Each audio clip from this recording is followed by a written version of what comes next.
everyone. I'm Diane Macedo. Thanks for streaming with us. We are following two major stories this morning, the aftermath of Hurricane Ida and the end of America's longest war. We're going to get to the latest on search and recovery efforts along the Gulf Coast in just a moment, but we begin with that historic moment overseas. The last U.S. troops have withdrawn from Afghanistan, ending America's longest war and leaving the Taliban back in control of Afghanistan. The U.S. launched Operation Enduring Freedom on October 7, 2001, less than a month after 9/11, removing the Taliban from power. And take a look at Major General Chris Donahue. He's the last American soldier to leave Afghanistan. But the big question now is what happens to up to 200 Americans who are still stuck in the country? Chief Global Affairs anchor Martha Raddatz has the latest as President Biden prepares to address the nation.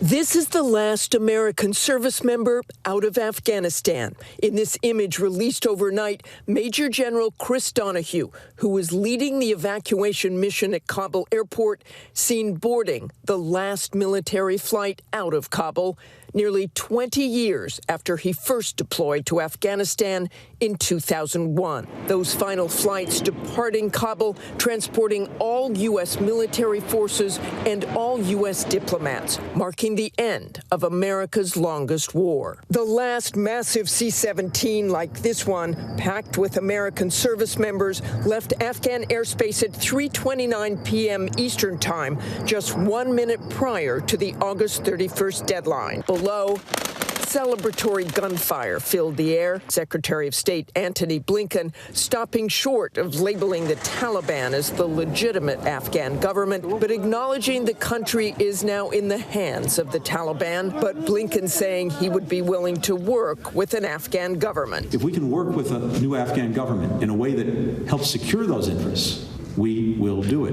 More than 120,000 people evacuated in 17 days, but U.S. officials estimate between 1 and 200 U.S. citizens who want to leave remain in Afghanistan. Blinken reaffirming America's commitment to helping those U.S. citizens leave, but that will require working with the Taliban to reopen Kabul airport or traveling by land. We have no illusion that any of this will be easy or rapid. It will take time to work through a new set of challenges. Just under 2 weeks ago, President Biden sitting down with George, saying he would not leave any American citizens behind. No, Americans should understand that we're going to try to get it done before August 31st. But if we don't, the troops will stay. If we don't, we'll determine at the time who's left. And if there are American forces, if there's American citizens left, we're going to stay till we get them all out. But the head of U.S. Central Command, General Kenneth McKenzie, says that didn't happen. We did not get everybody out that we wanted to get out. Nor did they get all the military hardware out of Kabul airport, but the military did render it non-operational. On the ramp at HKIA are a total of 73 aircraft. They'll never be able to be flown again. The United States also leaving behind billions of dollars of active and operational military hardware abandoned by Afghan forces, including 600,000 arms and tens of thousands of rockets. The now 20-year war coming to a close, but not without significant loss. The cost was 2,461 U.S. service members and civilians killed, and more than 20,000 who were injured. Sadly, that includes 13 U.S. service members who were killed last week by an ISIS-K suicide bomber. But despite the tragedy, Donahue, the last to leave overnight, saying last week he is hopeful about Afghanistan's future. They're incredibly resilient people. They're integrated into the world. I'm not saying there are not tough days ahead, but this is a completely different country. And I wouldn't count the people of Afghanistan out. But in the coming days, along with those American citizens left behind, there are thousands of Afghan allies who are desperate to escape the Taliban with no clear way how to do it. This is truly a stunning ending to those 20 years of fighting the Taliban, knowing we are now leaving it back in their hands after trillions of dollars, thousands of lives. This is how it ends, leaving so many, Diane, asking why. Diane? And so many disappointed. Chief Global Affairs anchor Martha Raddatz. Martha, thank you. And earlier on Good Morning America, George Stephanopoulos spoke to President Biden's National Security Advisor, Jake Sullivan, about criticism the president is receiving about that troop withdrawal and how the administration plans to work with the Taliban in the future. Let's listen. You know, 2 weeks ago, the president told me that American military would stay until all Americans were out. At least 100 Americans remain. What is the plan to get them out? Well, first, as General McKenzie said yesterday, we continue our mission to get them out. It's just that it has shifted from a military mission to a diplomatic mission. And we have considerable leverage over the Taliban to ensure that any remaining American citizen will be able to get out. And I would point out to you, George, that on August 14th, when this evacuation mission began, we believed that there were between 5,500 and 6,000 Americans in Afghanistan. We got out between 5,500 and 6,000 Americans from Afghanistan. We got out 97 or 98% of those on the ground. And the small number who remain, we contacted repeatedly over the course of 2 weeks to come to the airport, to come to a rally point. 5,500 or more did that. The small number who remain, we are committed to getting out, and we will work through every available diplomatic means with the enormous leverage that we have and that the international community has to make that happen. That has not satisfied all the president's critics. Senator Tom Cotton of Arkansas, quote, Joe Biden left behind Americans. He left behind vetted Afghan allies who risked their lives for our soldiers. A disgraceful lack of leadership from an incompetent president. Your response? My response is that leadership means taking a look at the situation and asking the hard question, what is going to be in the best interests of the United States of America, those American citizens still in Afghanistan, and those Afghan allies? And he got a unanimous recommendation from his Secretary of State, his Secretary of Defense, all of his civilian advisors, all of his commanders on the ground, and all of the Joint Chiefs of Staff, that the best way to protect our forces and the best way to help those Americans was to transition this mission. At the end of the day, the question will be, did we protect those American citizens? Did they get out if they wanted to get out? We believe that we will get out any person who wants to get out, and we will have completed that mission. And those who are criticizing are not the ones who have to sit in the Situation Room and make the hard calls about the threats that we face and the objectives we're trying to obtain. And President Biden made that hard call, and it is a call he believes will ultimately serve the interests of our people, all of our citizens, and our country. You say we're going to work with the Taliban. Does that include the prospect of giving them aid? Well, first of all, we do believe that there is an important dimension of humanitarian assistance that should go directly to the people of Afghanistan. They need help with respect to health and food aid and other forms of subsistence, and we do intend to continue that. Secondly, when it comes to our economic and development assistance relationship with the Taliban, that will be about the Taliban's actions. It will be about whether they follow through on their commitments to safe passage for Americans and Afghan allies, their commitment to not allow Afghanistan to be a base from which terrorists can attack the United States or any other country, their commitments with respect to upholding their international obligations. It's going to be up to them, and we will wait and see by their actions how we end up responding in terms of the economic and development assistance. So long-term aid is possible, but this humanitarian aid is going to flow through the Taliban? It's not going to flow through the Taliban. As you know, George, when we send humanitarian assistance to countries, we do so through international institutions like the World Health Organization or the World Food Program. And we do so through non-governmental organizations who, George, are still operating on the ground in Afghanistan as we speak. It will not flow through the government.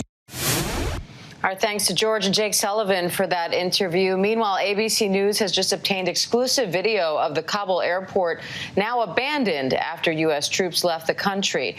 The images show rows of abandoned Humvees and other equipment and a strangely quiet scene in contrast to the chaos of the past 2 weeks. Senior Pentagon reporter Louis Martinez joins me now for more.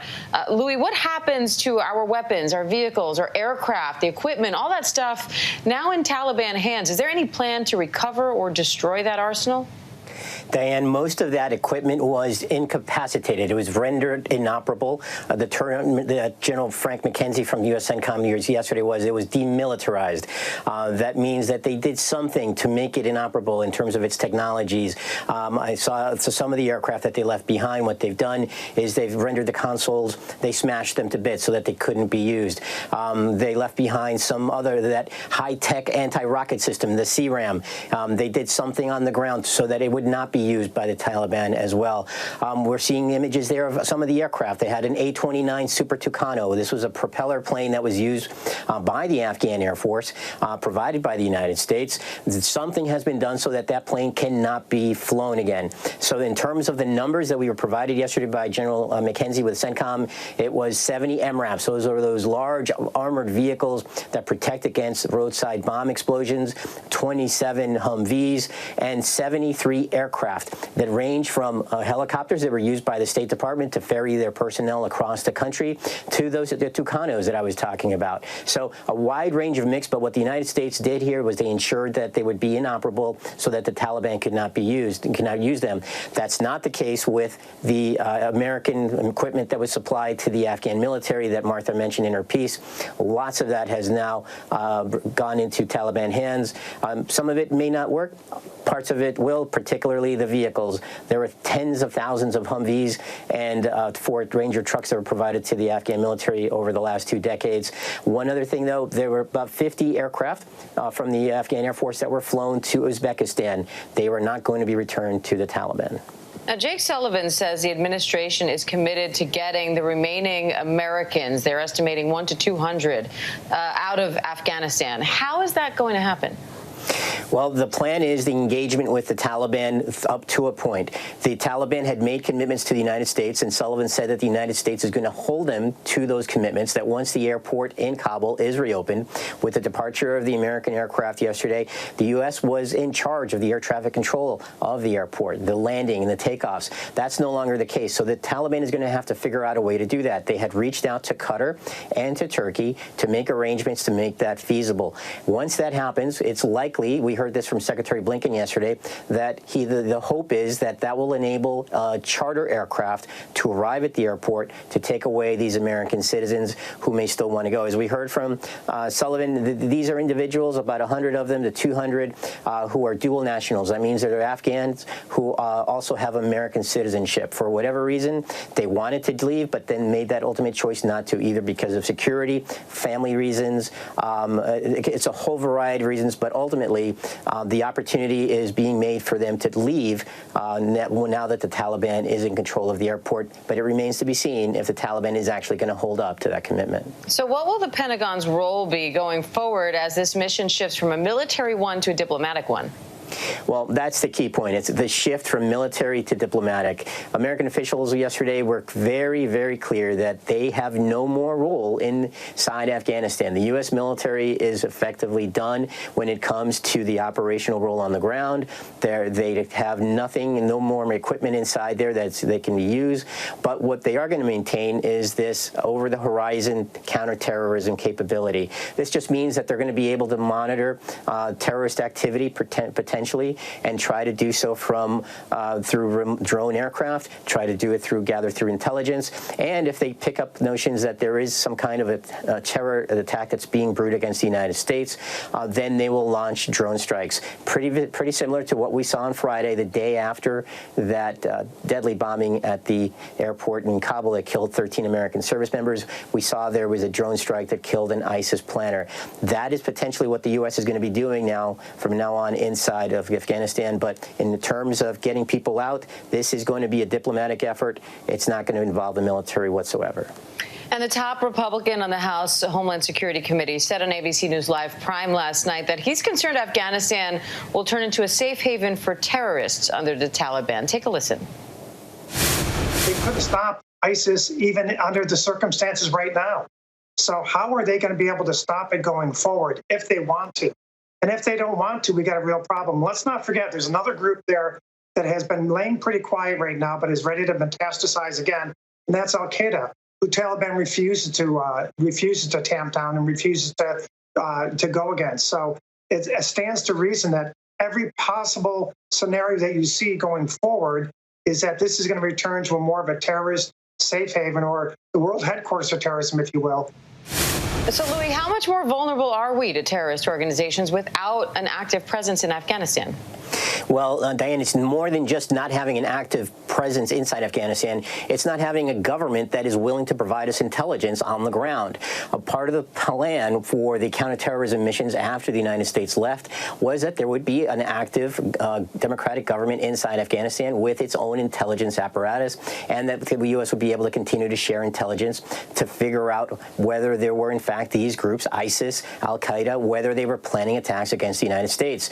I spoke earlier about the drone strikes and maybe overhead intelligence, but that's going to be it, because unless we have covert action inside, which is also a possibility, the biggest draw, the biggest flow of information for the United States intelligence was information being gathered on the ground by Afghans working with Afghan intelligence services.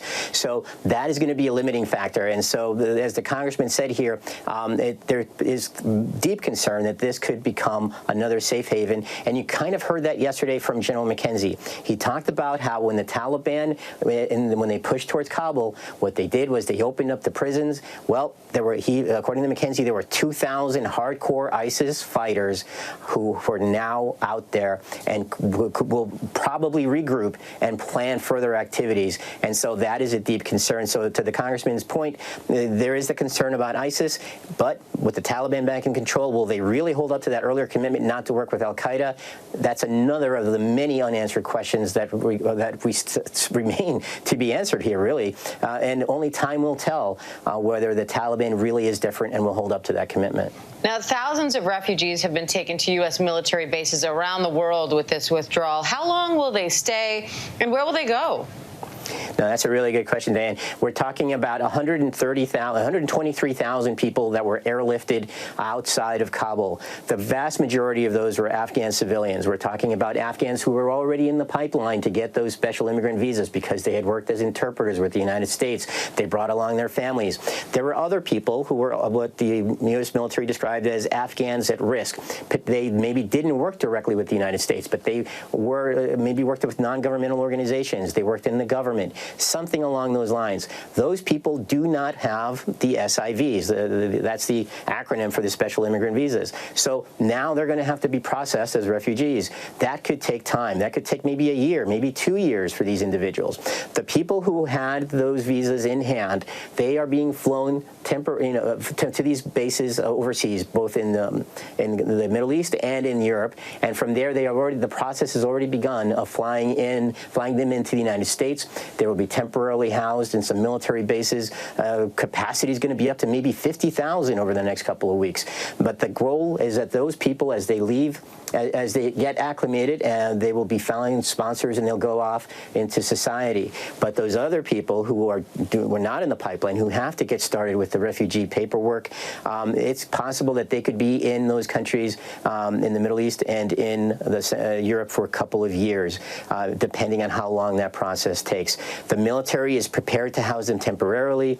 Then it's going to be up to arrangements that have been made with dozens of countries about housing them in the future so that they're not housed on these bases. All right, senior Pentagon reporter Louis Martinez. Louis, thank you. And we are still learning the extent of the devastation after Hurricane Ida tore through the Gulf Coast. 5 people are already confirmed dead as the region faces catastrophic damage. And now 5,000 National Guard members are assisting in rescue and relief efforts. Matt Gutman is in La Place, Louisiana, with the latest. Hi, Matt. Hey, Diane, Hurricane Ida slammed through here, and it wasn't just those 150-mile-hour sustained winds in parts of Louisiana, but it was also the issue of the rain, flooding in so many low-lying communities like the one you're seeing right now with our drone shot, just inundating these places. We went to a home yesterday. They had 5 feet of water inside. Many of these homes, even though they look like they're standing and are okay, are unlivable because of that tremendous water damage. And the reconstruction and rehabilitation here is going to be enormous. We are talking about the electrical grid completely crushed, cell phone signals basically unusable. We couldn't get any yesterday. We've seen cell phone towers that were shredded by wind and debris, thousands of telephone poles down, obviously wire of trees falling on electrical lines. It has been a significant storm event here. So far, we're hearing 5 deaths. People injured as well. And the other major story has been the rescues from these low-lying areas. We saw this incredible synergy yesterday of the Cajun Navy volunteers, along with personnel from multiple agencies and thousands of National Guards out here skimming the water in boats. The fire marshals, everybody was involved, plucking people from their homes, taking them to safety. And some of the cases, people who needed urgent help, the Cajun Navy would take them to the off-ramp of the interstate, which is the only dry part around here. They would walk up or be wheeled up in their wheelchairs up the interstate, and helicopters landed on I-10 south to scoop them up and take them to safety. I have not seen that in a very long time. Starting today, again, sunrise, you can see there are going to be lots of rescuers back out here today. We don't know how many people need to be rescued, but obviously many hundreds were plucked from these waters yesterday. We don't know how many people are still trapped, and state and government officials are still doing a massive effort at assessing the total damage, and we are told it is going to be weeks before the electrical grid is back up and running. And a reminder, we're in southern Louisiana. It is 90 degrees and 90% humidity. The water is unclean and the running water from taps. It is going to be a very miserable few weeks ahead for many, many people here. Diane. All right, Matt, thank you. And over on the West Coast, the Caldor Fire in California has exploded in size, forcing thousands more people to evacuate. Traffic was backed up for miles after highways closed for safety. Kana Whitworth is in South Lake Tahoe, California, with the latest. Overnight, the massive Caldor Fire forcing thousands more Californians to leave their homes behind. This Caldor Fire is burning up all this brush on the ground. You see those flames are going hundreds of feet into the air, and you see the embers that are flying off those flames, so those can start new fires some 5 miles away. Nearly 60,000 people now under evacuation orders as firefighters wage an all-out battle against the flames. Mandatory evacuations. Please pack up and leave now. The popular resort community of South Lake Tahoe evacuated. People stuck for hours on the highway trying to escape as flames ravaged the forest around them. It's going really slow. The fire, now 15% contained, already burning more than 186,000 acres, destroying 652 structures, including nearly 500 homes, and damaging 39 others. The Sierra at Tahoe Ski Resort surveying the damage to its buildings and turning its snowmaking machine into a makeshift water cannon to help beat back the encroaching flames. And Diane, we're reaching a critical point here in this Caldor Fire as it's burning down the ridge into Christmas Valley. And so you're seeing these trees go up in flames, and firefighters right now are putting out the spot fires as they get closer and closer to this home right here. So they're doing everything they can to protect the homes in Christmas Valley. But Diane, the real issue here is that there's a ridge like this on fire on this side and another one that looks very similar on the other side. Scary sight there. Kana Whitworth in South Lake Tahoe. Kana, thank you. Coming up, pediatric COVID cases are soaring across the country as the debate heats up over masks in school. Also ahead, jury selection starts today in the trial of disgraced Theranos founder Elizabeth Holmes. Hear her stunning new claims against her former boyfriend and COO and what it could mean for her case when we come back.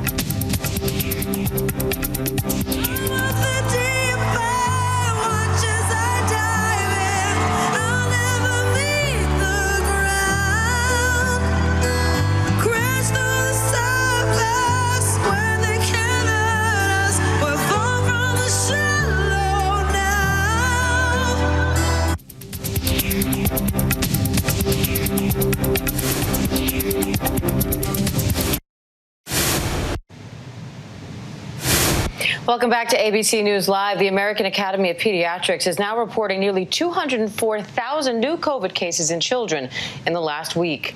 Kids under 12 are still not eligible to get vaccinated. Now, as more students head back to school, the debate over mask mandates is intensifying.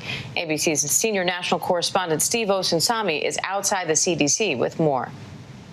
This week, it is back to school in Chicago after nearly 18 months away from the classroom. And as more children across the country head back to schoolrooms, the fight over face coverings in the classroom is getting more intense. On Monday, the Department of Education took it to a new level, launching a civil rights investigation into 5 states where Republican governors have made it against the law for school districts to require their students to wear masks.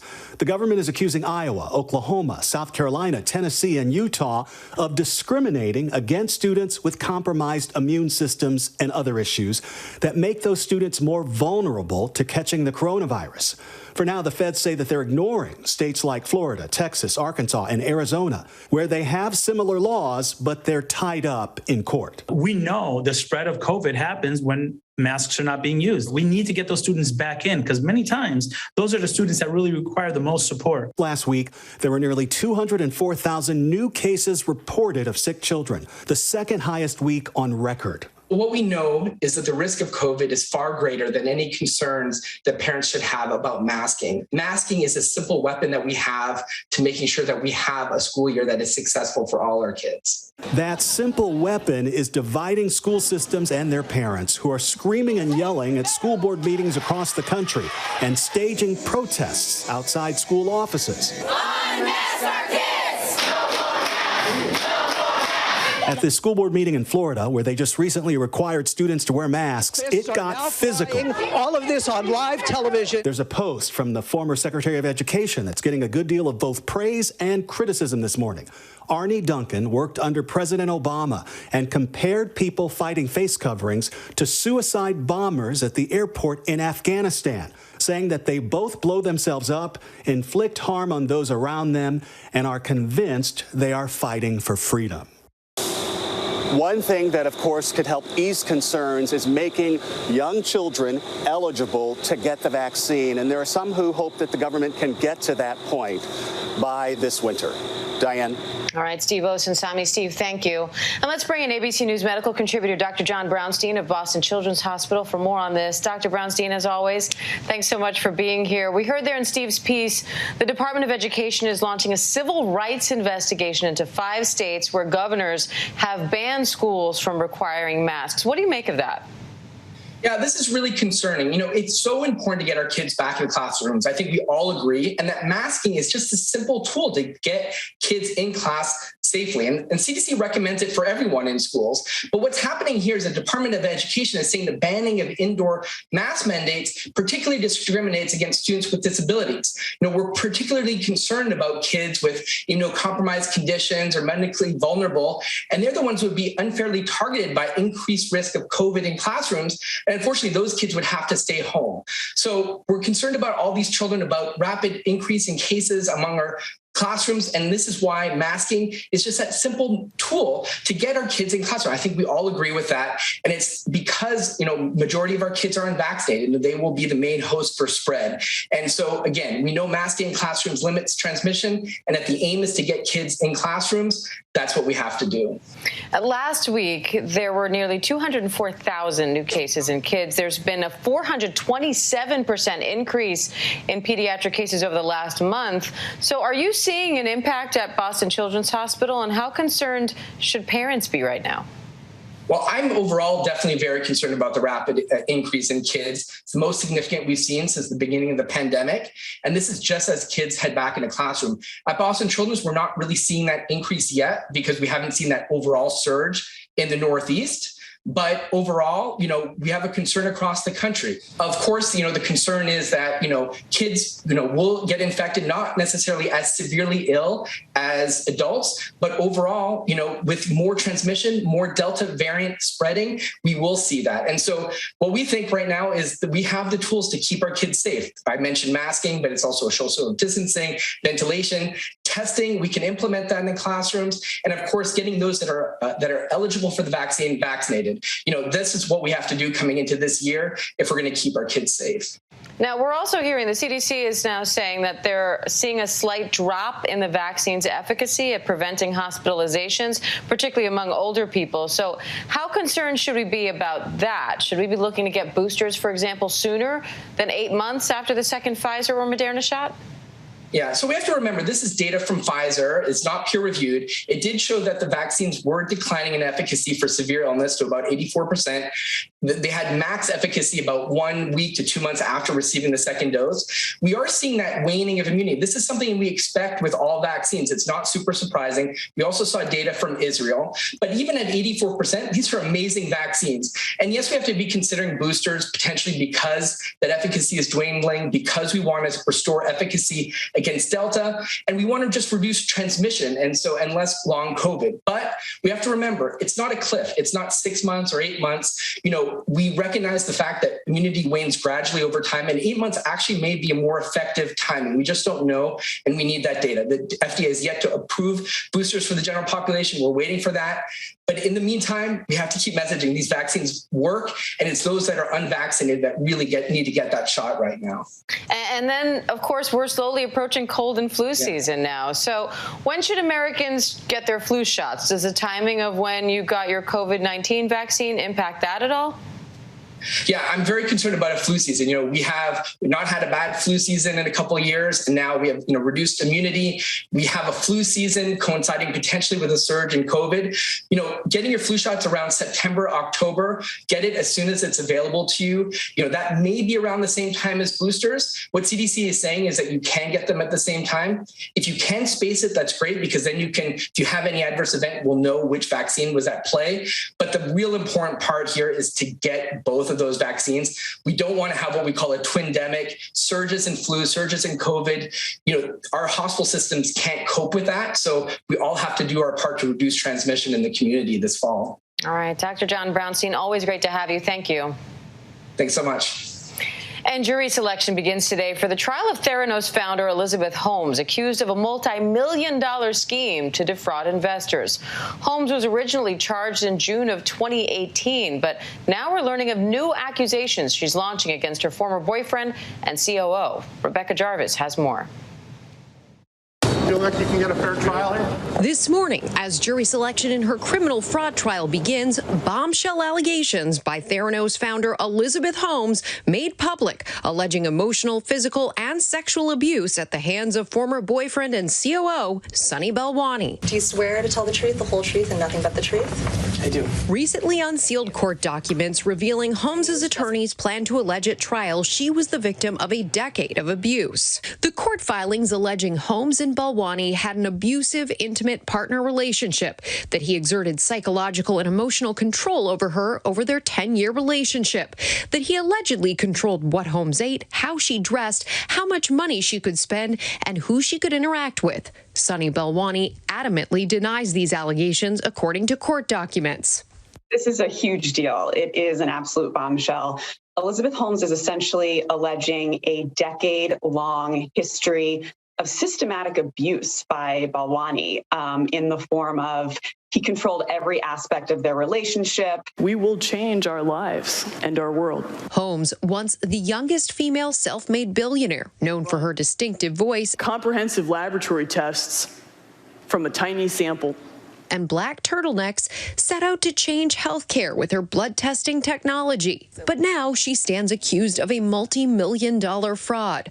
The Department of Justice alleging Holmes misled patients, doctors, and investors. I know that we made so many mistakes. No one from Theranos ever called me to apologize. That's the least you can do when you mess up so badly. Not okay. Holmes, who recently gave birth to her first child just 1 month ago, continues to maintain her innocence. The prosecution is going to try to poke holes in this defense. They're allowed to have their expert interview Elizabeth Holmes, and likely that expert is going to say that she did not suffer from this type of abuse or this syndrome. Maybe some of these allegations are true, what happened to her, but it actually didn't affect her mental state.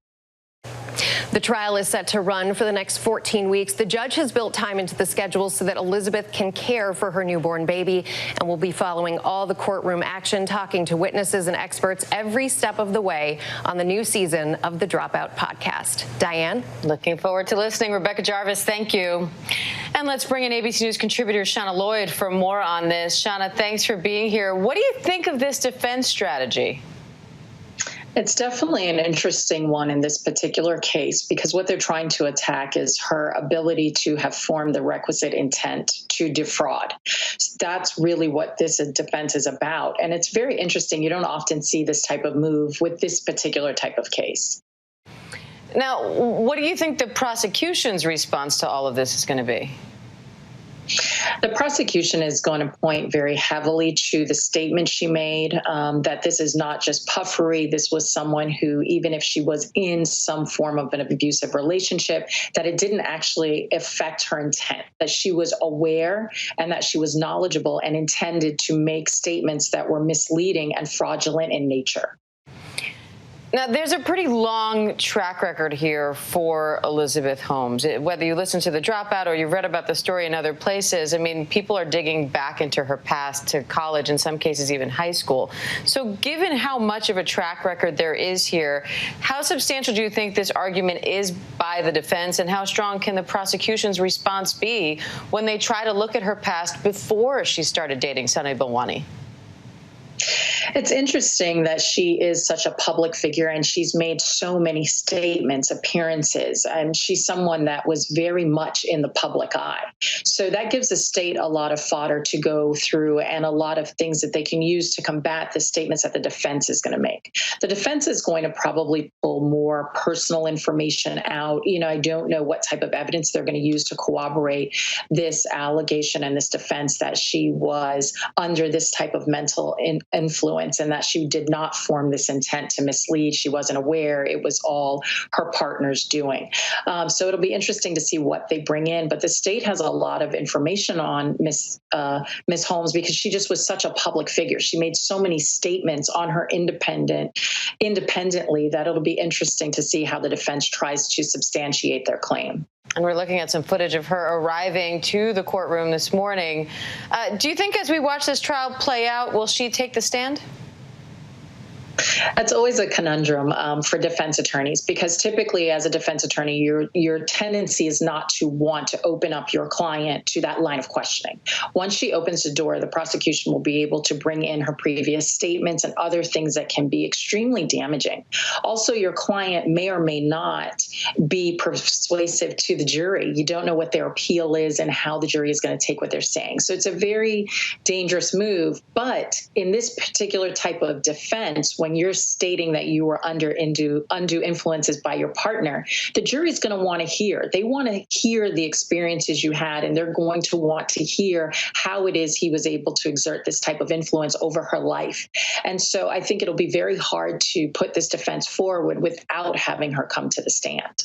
And so how important do you think today's jury selection is? What is each side hoping for? Jury selection is going to be probably a little extended in this particular case because there is so much media surrounding the company, surrounding herself and her partner and the claims that she made. So you're going to see the state that's looking for people that are already, are open-minded, because every juror should be open-minded. They should not have any preconceived notions. But in this particular case, you have topics that create such strong feelings in individuals. Healthcare, whether or not they were told something fraudulently, investors who are out of money, patients who had the effects of these tests that were not accurate happen to them. So you're going to have a lot of questions about how people feel about those topics, because they're topics that produce a lot of strong feelings in jurors. And you're going to want to know that your juror is neutral and is able to not be on one side or the other. And Shauna, we again, just as you were talking, we had video of Elizabeth Holmes arriving to the courthouse. She stood in front of the press, was asked a whole series of questions, but didn't answer. But again, still stood there in front of the cameras. And there's an interesting dynamic with this case with a lot of questions about her voice. If you remember, she was always talked about as having this very deep voice. Questions have been raised as to whether that was genuine or not. Do you think there's going to be an effort by her attorneys to not have her speak in court? That's going to be very interesting. There was a lot of talk about the tenor of her voice and whether or not it was an actual tone or whether it was something that was projected. All of those things are going to suddenly have a different meaning before the jury, because if you're someone that's going to project a tone just to be memorable that wasn't in fact the tone of your voice, that speaks to your credibility. So all of these are things that people are going to be comparing in their mind to the image that they have of her. And that's what jurors are going to be doing. They're looking to determine if she's credible or not. And her voice is going to be one of those significant factors.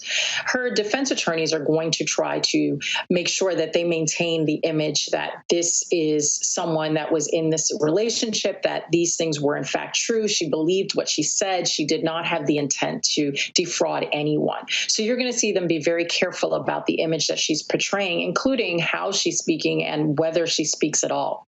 But she's still the client, and we have to remember that if a client determines that they want to testify, they have the right to testify. Your attorney is there to guide you, but it doesn't mean that they have the ultimate decision. All right, Shauna Lloyd, ABC News contributor and attorney. We appreciate it, Shauna. Thank you. Thanks, Diane.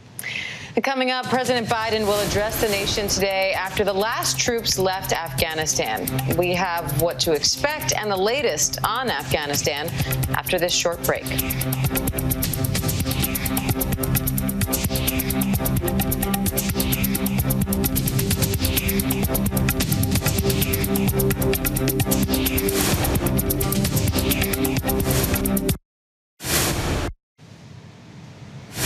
Welcome back. House Republicans are holding a press conference about Afghanistan on Capitol Hill. Let's listen.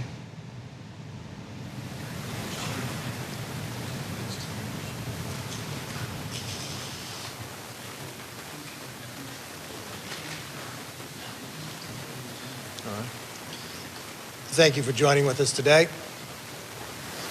It's been a tragic 2 weeks for this nation, culminating in the death of 13 of our soldiers, and at least 18 seriously injured. Earlier this week, we saw 13 flag-draped coffins arrive back home. These 13 soldiers gave their lives to make sure to bring Americans home safely. They were the best of us, and we will never, ever forget, and we will always remember them as heroes. Today on the floor, we took a moment to honor them. We had hoped to have an opportunity to be recognized, to move a bill by veteran Mike Gallagher.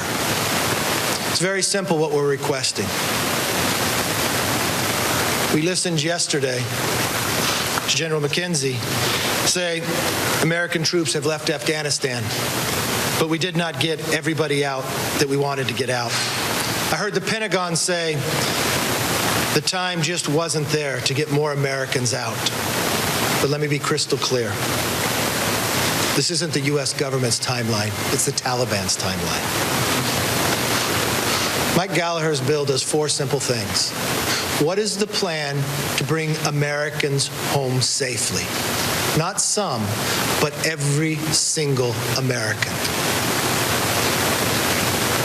What about the list of the weaponry that has been left behind, accounting for that? A sense of Congress that the Taliban should not be recognized as the government of Afghanistan, and a prohibition of any support or assistance of resources with money to the Taliban.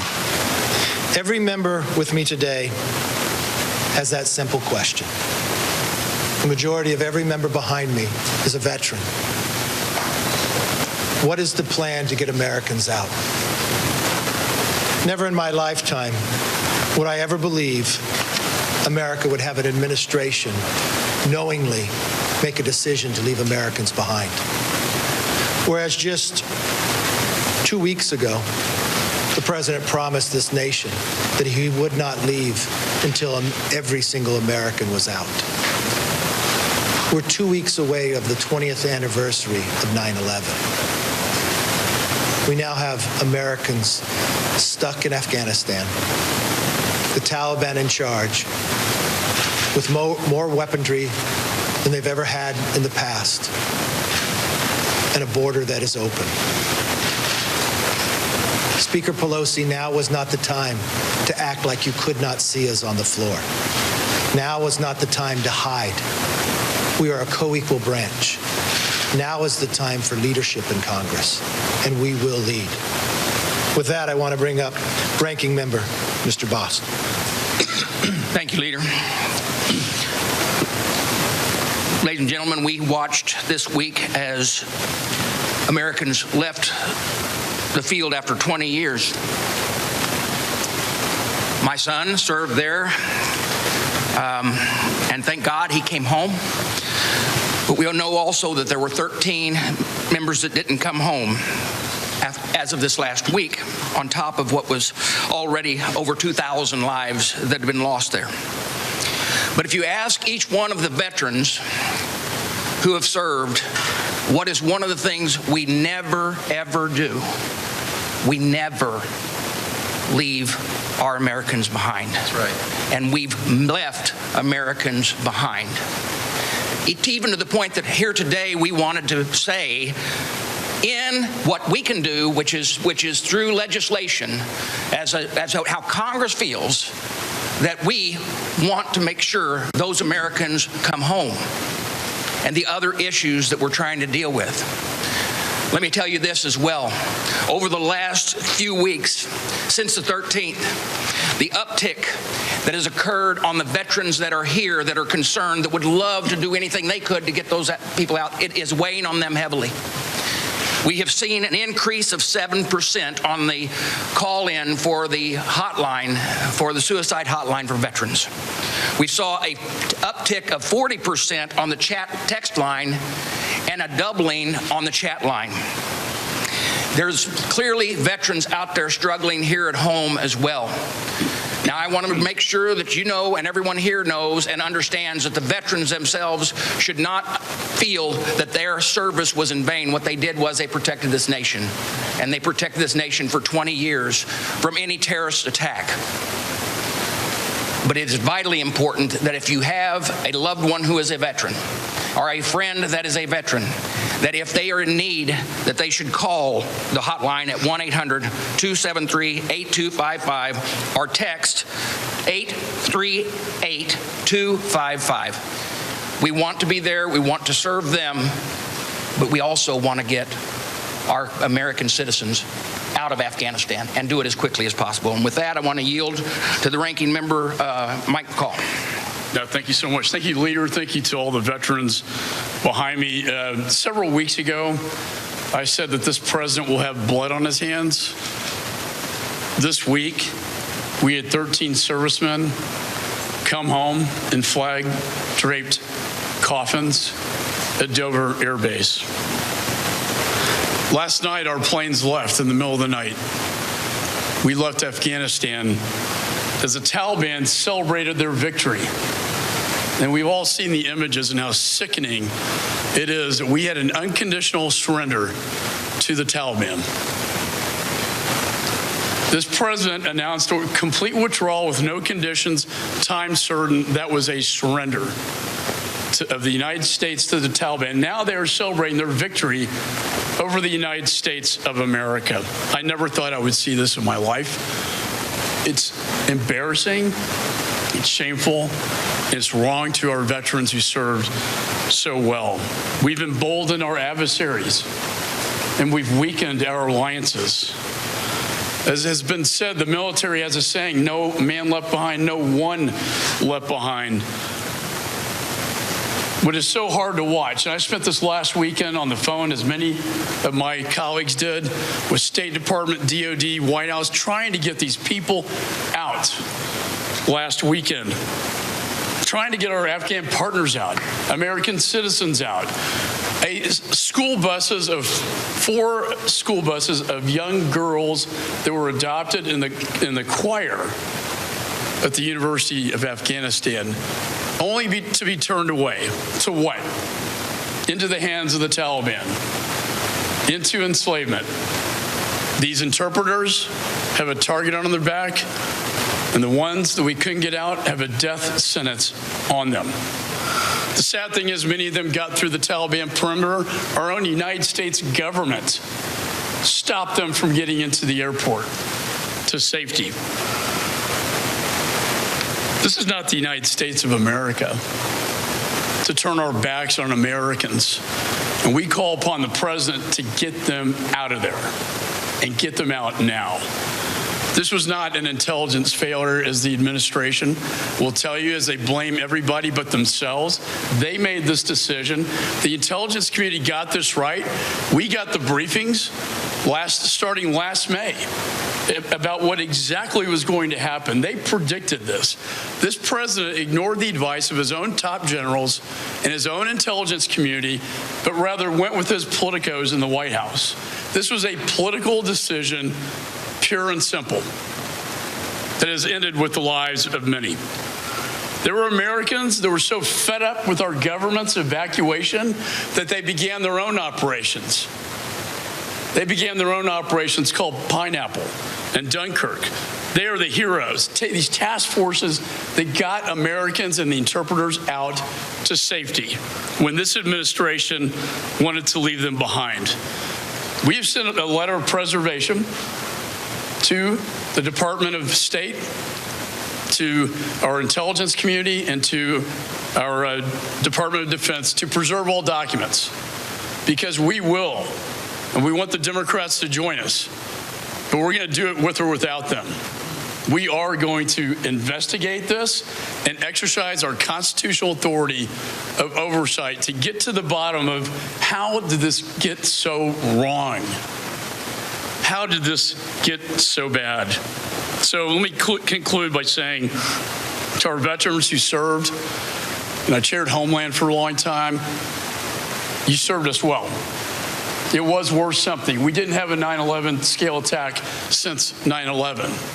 And as the speaker said, this is going to be a grim anniversary, a 20-year anniversary of 9/11. But to those veterans, you did your job. But I'm worried with the terrorists flooding in, with the Taliban in control, with our weapons left behind, that now they're one of the most armed forces in the world, that the threat now is getting stronger. And we will be entering into a new phase and a new chapter where the terrorists will once again try to hit our homeland. So God bless America and God bless our veterans. And with that, I want to yield to the ranking member of the House Armed Services Committee, Mr. Mike Rogers. Thank you. I do have the honor of leading the Republicans on the Armed Services Committee, and my remarks are from that perspective. First, I want to make the point that Speaker Pelosi may have ran this morning from dealing with these issues on the House floor by not recognizing Mr. Gallagher's resolution. They won't be able to run from it tomorrow. The House Armed Services Committee starts its markup of the National Defense Authorization Act tomorrow morning. There will be many amendments addressing this. Mr. Gallagher is a member of our committee, and I'm certain he intends to bring up all components of his resolution to be debated fully in the Armed Services Committee. Second, this disaster that we just experienced in Afghanistan is solely the responsibility of Joe Biden, Anthony Blinken, and Jake Sullivan and their leadership team. This is not a military failure. This was not a military operation. The chain of command in Afghanistan was led by the State Department. The decisions were led by the State Department missions. The troop levels were led by the State Department decisions. So when you saw Bagram closed, that was a State Department and Joe Biden decision. When you saw us only have 600 troops in Kabul, when the Turks had 900, the Brits had 500, that was a decision driven by the State Department. So they own this, not the military. So when you hear Jake Sullivan say that the president met with all of his military leaders and there was no one who objected to it, that is a prevarication. In Alabama, we call it a lie. But if you doubt it, you need to ask Secretary of Defense Austin. You should ask General Milley. You should ask General McKenzie. Ask him directly. I know what the answer is. But Joe Biden and Anthony Blinken and Jake Sullivan can't shirk responsibility for this. What happened is their fault. This was not a military operation. The military was there in support. Third and final point. We've got to move forward with this terrible situation that we have right now. What I have asked Secretary Austin last night and General Milley this morning is to be thinking about options for us in the future for counterterrorism and ISR capabilities. The fact is that now that we are out, we have no eyes and ears on what's going on in Afghanistan. This over-the-horizon suggestion that Anthony Blinken has talked about is ridiculous. If we fly out of Qatar or Oman, you're looking at having to fly down to the Arabian Sea and then over Pakistan to get in. It's a 7 to 8 hour flight. You might have an hour or 2 hours of coverage. That is not effective. And that's assuming that Pakistan will continue to allow us to fly over. We all know the Taliban is nothing but a Pakistan proxy, and we don't know that we'll continue to have that privilege. We have to have a base somewhere in Afghanistan. This idea that one of the other stands is going to allow us to have basing, Russia and China will never let that happen. We have to have something in the stands. So I've charged both of them with coming up with proposals for us. We have got to deal with this counterterrorism and ISR vulnerability, or we will have another attack on our soil, and that's not an option. So thank you very much for your time. And I now yield to Mr. Gallagher, member of the Armed Services Committee. On November 24th, 2019, then former Vice President Biden tweeted, "It's time we remember who we are as Americans. We leave nobody behind, and we give hate no safe harbor." Well, yesterday, President Biden left hundreds of Americans behind and gave safe harbor to the hate of a fundamentalist terrorist Taliban regime. And I think what makes this more tragic, with the death of 13 Marines, a day that will live in infamy for every Marine along with Beirut and the Mayaguez crisis, is that it didn't have to be this way. Just last week, we had an opportunity to come together as Democrats and Republicans and pass a bill that would have prevented the administration from withdrawing troops on the arbitrary August 31st surrender date until we had gotten all of our Americans out. And behind closed doors, this is exactly what many Democrats said they wanted. They pushed back on the administration. They begged and pleaded the president to abandon the Taliban's surrender date. But when the moment of truth came on the House floor, they all voted against it so as not to jeopardize the passage of Bernie Sanders' budget. Today, we had another chance to come together as Democrats and Republicans. Tried to introduce new legislation today to do whatever is necessary to save our citizens that President Biden left behind in Afghanistan, to make sure that we are not paying ransom to terrorists, to make sure that Congress has a full account of the billions of dollars worth of equipment that we left behind, and to make sure that we are not, as the administration is hinting right now, going to recognize the government, the Taliban government, going forward. And yet, when I asked unanimous consent to do that on the floor a few minutes ago, I was gavelled down. It is time for Congress to step up. Because of the administration bungling this withdrawal, it's too late to save face. We look weak, our allies are questioning our commitment, our enemies are seeking to test us. It's too late to save face, but we can still save lives. We can still get Americans out of the country, and we have to do that. We have a moral obligation as Americans to do that. This isn't a news cycle to be managed. It's not a narrative that can be spun because Ron Klain is retweeting progressive journalists and creating an echo chamber. This is a matter of life and death. We don't leave our people behind. And with that, I'd like to recognize someone I truly admire who sacrificed a lot for this country, Representative Mast.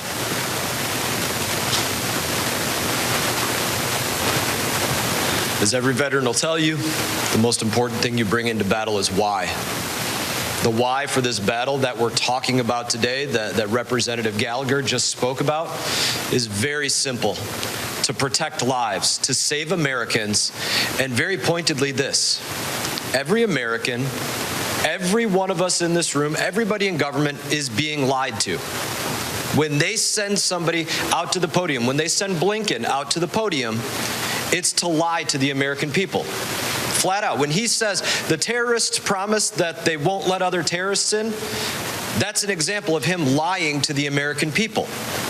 When they send somebody else out from the administration to talk about what's going to happen with the recognition of the Taliban or other terrorist groups, they're sending somebody out to lie to the American people. When they send somebody out to talk about the U.S. arms that will be used against our military, other militaries, and civilians across the globe, they're sending somebody out to lie to the American people.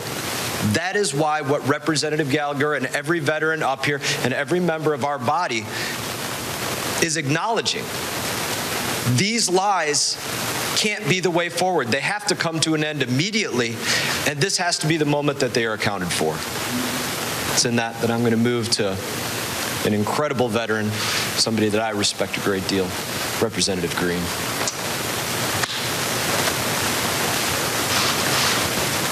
Thank you, Leader, for calling this together and for setting all this up, and to your staff. I want to thank my colleagues who stand behind me, who served their country not only here in Congress but in uniform across the globe, swearing an oath to defend our nation, our Constitution against enemies, foreign and domestic. And I want to thank every veteran who served in Afghanistan, especially today. The Taliban has broken every single agreement, every aspect of the agreement since January. Whether it was their fighting inside the provinces, whether it was just the power sharing agreement for the country as a whole, completely violated by their attempt to overtake the country. And just recently, their promises to let Americans walk through their checkpoints to get to the airfield. Myself, my colleagues can report to you call after call from Afghanistan to our offices saying, I am an American and I can't get through the Taliban checkpoint. I've been 3, 4 times. And yet, President Biden did nothing. He continued at each point when the Taliban broke the agreement to do nothing. It is a failure of leadership, and it reminds me of a story from our early national history, the War of 1812, when the British were coming up the Potomac River. And an American who saw them making the move toward Washington, D.C., yelled to the British commander, you know, if George Washington were still alive, you wouldn't have gotten this far. To which the British commander replied, if George Washington were still alive, we wouldn't have even tried. The point is it matters who leads this country. We need leadership. You can't do détente with a country like the Soviet Union, like Carter tried to do. You can't run from Somalia when we get a bloody nose like Clinton did. You can't give away and run from Iraq the way Biden and Obama did in 2011 and not expect ISIS to be created. And you sure as heck can't abandon Americans in a war zone, leaving them to defend themselves, to fend for themselves, and expect our enemies to respect us. We have alienated our allies and empowered our enemies. And while Joe Biden hasn't allowed the White House to be burned down, he's certainly allowed the reputation of the United States government to be burned down. And now, the audacity, while they're killing people, while they're refusing to adhere to the agreement, while they're already, I have voicemails of people telling me that their wives were raped. Anthony Blinken wants to do a deal with the Taliban. We're watching House Republicans here giving their take on the end of the war in Afghanistan. Some common themes here are anger about the estimated 100 to 200 Americans left behind in Afghanistan, as well as Afghan allies who helped the United States over our 20 years there, now left behind in Afghanistan.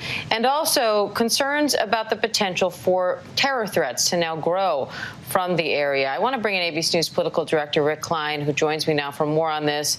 Rick, a new ABC News Ipsos poll shows that what Republicans are talking about here is what a lot of Americans feel. There is a broad range of Americans who feel that the U.S. should have stayed at least to get the remaining Americans out, if not to get Afghan allies out, which a majority also believe we should have done. Only 38% of Americans approve of President Biden's handling of Afghanistan. What do you make of that?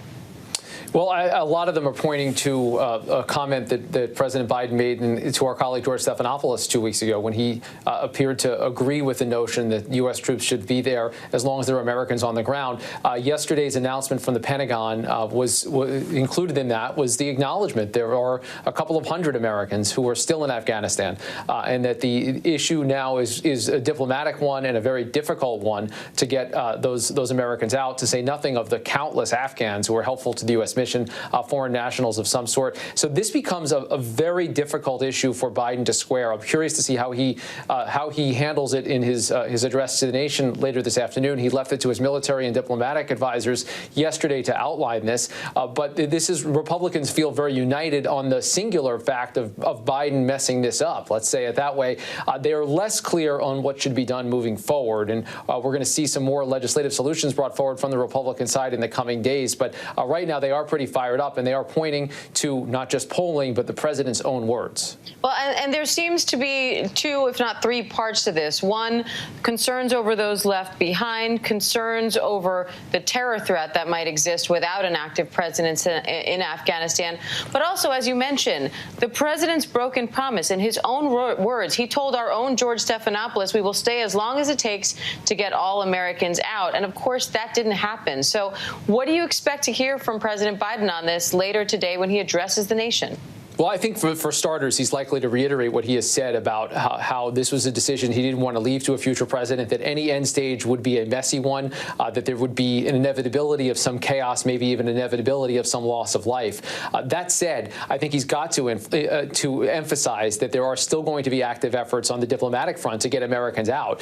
Much more difficult when you don't have troops on the ground, when you don't have a fully staffed embassy to process these kind of requests. But we have heard repeatedly from advisors in the Biden administration that they believe the Taliban has made this commitment to help ease the exit of people that want to leave the country moving forward. They haven't exactly kept that commitment even before the withdrawal of U.S. troops that happened a little less than 24 hours ago. But that's the commitment that you're going to hear President Biden continue to make. And to the point about the broader terrorist threat, we're hearing a lot about what's being called the over-the-horizon capabilities. You've got Republicans mocking that and saying that's kind of over the rainbow, according to Senator Tom Cotton.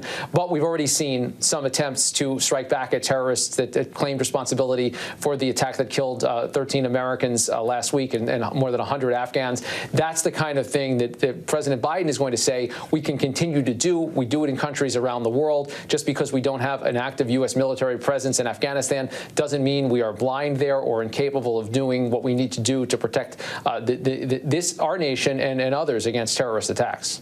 We also heard references in that press conference to the House Armed Services Committee taking this issue up now. What are Republicans hoping to accomplish when it comes to Afghanistan from a legislative standpoint?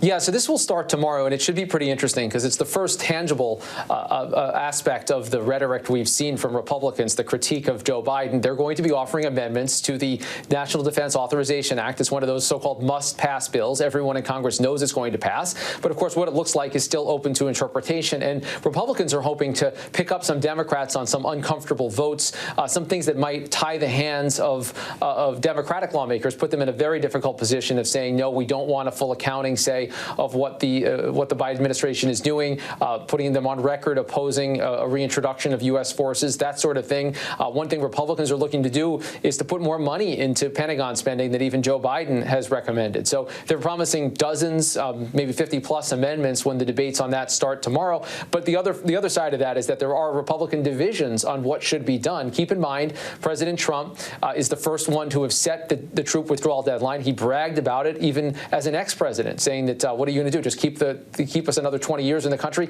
He's since changed his tune on that. He's also been messaging very strongly against the reentry of Afghan refugees. You saw the House Minority Leader Kevin McCarthy again warning that there could be refugees that are terrorists that would come through what he views as a porous U.S.-Mexico border. So there are still deep divisions on the Republican side about how to pursue this, but they're going to be able to start getting their Democratic colleagues on the record on the debate of this bill starting tomorrow. Now, President Biden met with families of those service members killed in that suicide bombing at Kabul airport last week. So what do we know about those interactions?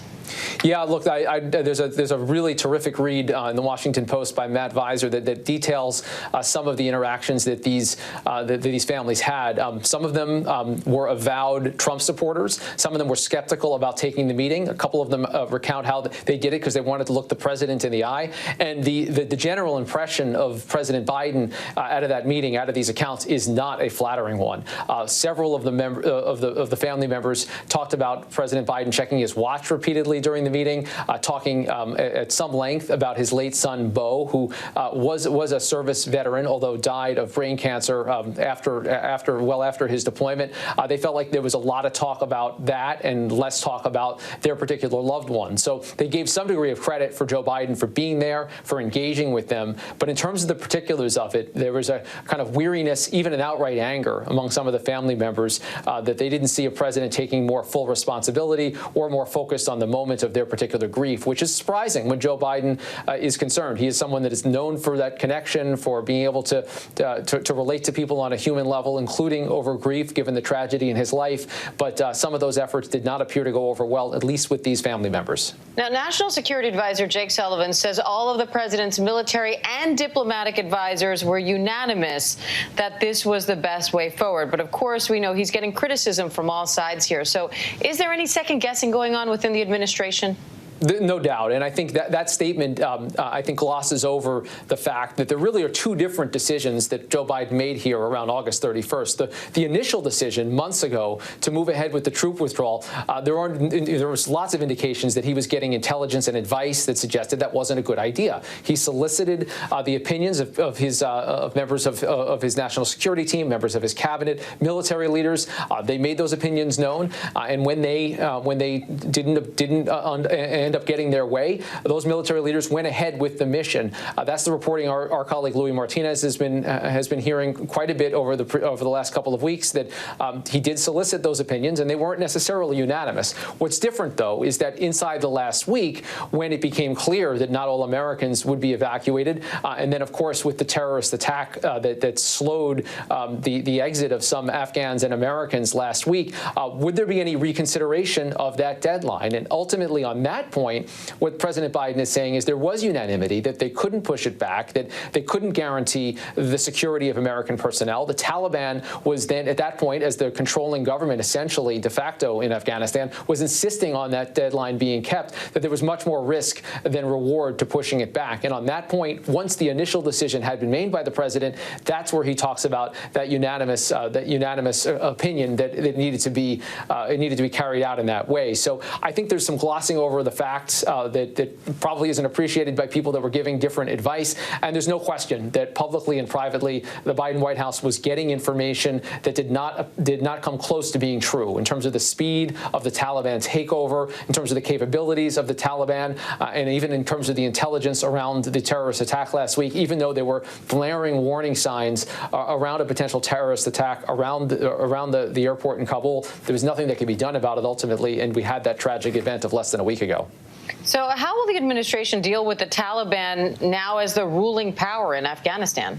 Yeah, it's interesting because after 20 years of dealing with the Taliban as a hostile, an enemy, truly, an insurgency that was opposed to U.S. occupation or any kind of U.S. forces there, they're now stuck with them. They are the government. They are the ones that are in control, or if anyone is in control, of Kabul and of all of Afghanistan, of that same airport, of any kind of exit from the airport, from that country. country, it's going to be the Taliban. And we're seeing this White House say there are carrots, there are sticks, there are ways to make sure that the international community puts pressure on the Taliban. The Taliban has an interest in building their economy, being part of the nation, the international community.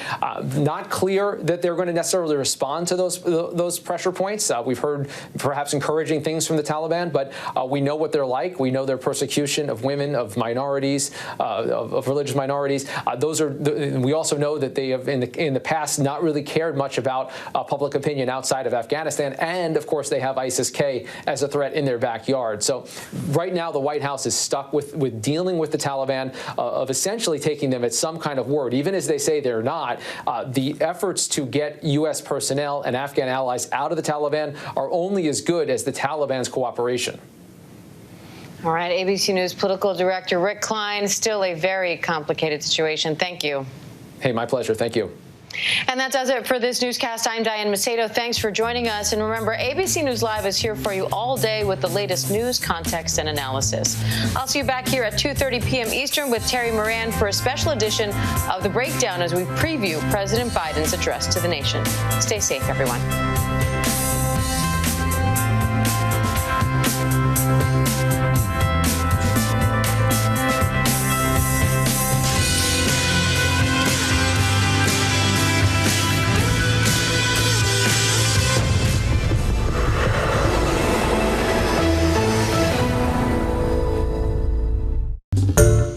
Hi everyone, George Stephanopoulos here. Thanks for checking out the ABC News YouTube channel. If you'd like to get more videos, show highlights, and watch live event coverage, click on the right over here to subscribe to our channel, and don't forget to download the ABC News app for breaking news alerts. Thanks for watching.